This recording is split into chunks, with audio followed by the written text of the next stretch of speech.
I am nobody, and my identity should not concern you more so than the information about to be presented, and if it does, you have missed the point entirely. Most of this information I have realized myself through the basic keys and knowledge publicly available to anyone that knows how to properly utilize it. However, I have found that the depth and totality of it has not hitherto been realized even by those who have made this type of research their career and who have lived twice as long as me. Aleister Crowley took as his magical number that of the beast and man, 666. Under this hieroglyph he sought to revive not merely the magical and mystical wisdom traditions of ancient Egypt and all extant systems of religion and science, but deeper than that, he sought to revive the Sumerian and Atlantean traditions which lead into the prehistory of human civilization, so called. This number, 666, has been feared for thousands of years by the uninitiated and brainwashed, when in fact it is the key to magical power, all religions, all sciences, and particularly Aleister's received text, Liber AL.III.47, the foundational text of the Aeon of Horus we are presently in. Even the so-called Thelemites, who again have been following blindly the Book of the Law for decades, have not recognized the formulae it presents and gives as keys to its full understanding. Keys which the text itself says lie within key individuals and for them to reveal at the proper times. I have revealed this knowledge in my publication It's All in the Egg at blogspot.com and have crystallized its main points in my book titled Liber Mayan or Liber 999. I am now going to reveal in more detail the actual meaning and intention behind this revelation, since even though it has been written about extensively, it seems as though the majority of people in this information and scientific age are in fact largely incapable of reading, and chances are I have already exceeded the attention span of most viewers. So mote it be. The most common reference to 666 is in two verses of the Christian Bible, 1 Kings 10:14 and Revelation 13:18. To properly understand the deeper meanings behind these texts and the number itself, a wisdom of something known as the Kabbalah is necessary. The Kabbalah, said to be of the Hebrews, actually goes back to ancient Egypt and Babylonia, and perhaps farther than that. It is the sacred wisdom underlying all scripture, and ultimately reality, or what has been termed the matrix itself, the operating system governing manifestation. Beneath or within all physical manifestations lie metaphysical bits of quantum data. The teachings of the Kabbalah, and particularly that of the subject within it known as gematria, is an ancient tool generally kept not by any group or faction, but by their own inability to grasp it themselves. The occult is necessarily so, hidden not for any reason so much as ignorance and incompetence. It is really as simple as basic mathematics, albeit applied to language, natural geometry, and even computer science, which itself shows quite exquisitely how numerical data can literally build entire reality constructs. 666 is thus more so a creative and enlightening tool, rather than a demonic or cursed symbol as it has been relegated by the unintelligent for so long. The fear induced by it and its fear-mongers is more so destructive and more of an indication of the father of lies than the knowledge it contains. This secret knowledge, or Chakma Nestora, as it was once called by the Jews before they forgot their own inheritance, is particularly associated with the region on the primary blueprint of the Qabalistic tree of life, known as Doth, meaning literally knowledge. This zone is also denoted as the abyss, the immeasurable gulf between all that comprises the self, individuation, and external manifestation, from the internal underlying supernal triad, known in all religions as the Holy Trinity, which represents the three-dimensional unfoldment of geometry which formulates space-time, and condensing or crystallizing into dense matter. This dense matter is recognized in the Kabbalah as the fallen daughter known as Malkuth, meaning kingdom in Hebrew. This is the ego and the outward field of vision of the individual, with each hierarchical sphere or sephira indicating a refinement towards the true unity of all, synonymous with God. 666, being the full extension of 6, is therefore related also to the sixth sphere known as Tifereth, or beauty. This is the solar center, equating to the anahata, or heart, in the chakra system.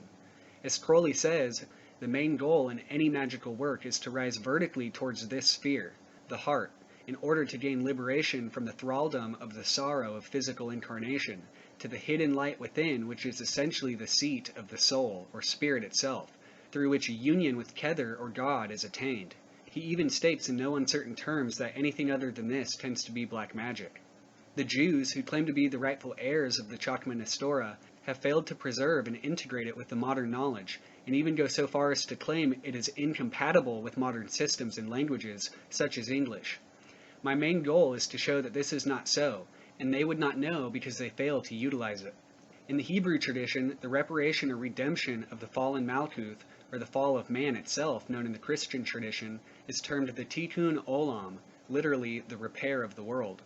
This term, using Hebrew gematria values applied to English, has the value of 666, the secret wisdom which confers reparation in its understanding. And note the sephira of understanding is above the abyss. As a good example of how this Hebrew-English gematria system works, we find that the simple word sum, which is what we are doing in gematria, is samek, which equals 60, vav, which equals 6, and mem being on the end or final equaling 600. Thus the sum is 666. Furthermore, and as a quite ominous difference in the number of letters in the phrase, is the directive, apply Hebrew to English. I found numerous examples which show quite inexplicably and clearly how to use this knowledge from the knowledge itself. What I have discovered is that our language is essentially fractal or holographic, not just English, but all human languages. They are linked by their underlying commonality in mathematics. People like to dismiss this form of analysis as pseudoscience, claiming you can derive any number you wish from any phrase. But when you are using a fixed system of numerical attribution, this is simply not possible. Although there are slight variations in Hebrew, such as the usage of two different s's in samek or shin, usually for sh sounds, and merely serve to act for further cryptogrammatical encipherment. This renders a computer which would be used to derive set combinations unable to distinguish in the linguistic differentiations, or again, the additional cryptography making such keys and word phrases hidden only for those with wisdom and understanding to find. I have searched extensively and even contacted numerous people from different groups, Masons, Jews, Christians, and even government personnel, to see what they know about this, and I am quite definite that this knowledge is still for the most part unearthed, with the exception of my own written articles showing my initial lack of knowledge and gradual increase in proficiency and awareness. As with the majority of Christians who fail to even try being Christ-like, or the Thelemites whose only will with which they are familiar is Crowley's, or the Masons who lack the most basic of Masonic wisdom and brotherlyhood, they all fall short of the mark in this single regard, and for that simple fact are missing the single golden key which would activate and unite all their seemingly disparate wisdom.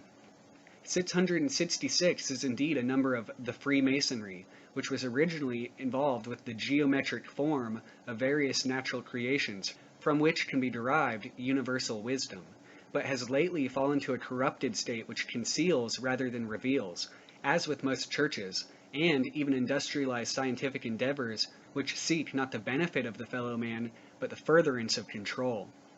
666 is a key to unlock the inner light of the soul, and by proxy it is also the veil which shrouds it. It is the numerical interface between spirit and matter, and therefore it has the potential for liberation as well as oppression. Thus, without going into the details here, as they have been covered extensively in my posts, the factors of balance, enemy number 1, and the keys and the power of the beast, 666 is also the demarcation of the global beast system, or the beast's machine, which is currently being established in order to more perfectly govern not merely every person on the planet, but every thought and action of every person on the planet. Because for centuries this knowledge went unheeded and ignored, those who let fear and blindness guide them will be in for a rude awakening, which even death will not provide salvation. All that is a creation of God. All is an aspect or facet of the true unity, and therefore all the evil and hatred that may manifest as a result of our own internal drives and external manifestations are merely reflections of who and what we are. Those who do not remember the past are condemned to repeat it, and even then rarely do they move on, but instead are utilized as a type of compost for those that may. I'm bringing this wisdom to all who may have the capability to utilize it. Though I may seem to have said much, I've really said very little. It is up to you to either use the key or lose it and let it use you. Addendum.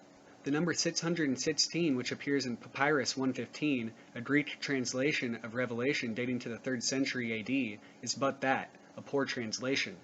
However, a translation of it has shown that it is 616 or 666. And when analyzed Qabalistically, 616 has some interesting characteristics which should be noted. First of all, it is the number of the Egyptian Atum, 1 plus 9 plus 6 plus 600, the complete one, an Egyptian form of God. Incidentally, the number of the papyrus, 115, is the number of both 9, 50 plus 10 plus 50 plus 5, and the Ennead, 5 plus 50 plus 50 plus 5 plus 1 plus 4, which together form the completed unity, which together formulate the square of Saturn, the calculator grid, or in Hebrew, the Kabbalah of 9 chambers. 616 is also the Nobody, the secret world dictator whose throne is from neither east nor west, for from no expected house cometh that child, the ruler of the world, who needs no overt kingship to assert his dominion. It is also a veil of the Vav, 6 plus 1 plus 6, the 13th one, and the another prophet mentioned in Liber AL, who was prophesied to unlock Liber AL.III.47 further with the as of then not fully deciphered key as expounded by Frater. I am him, I'm the Nobody. But again, that matters little, for it is you who are in for a treat.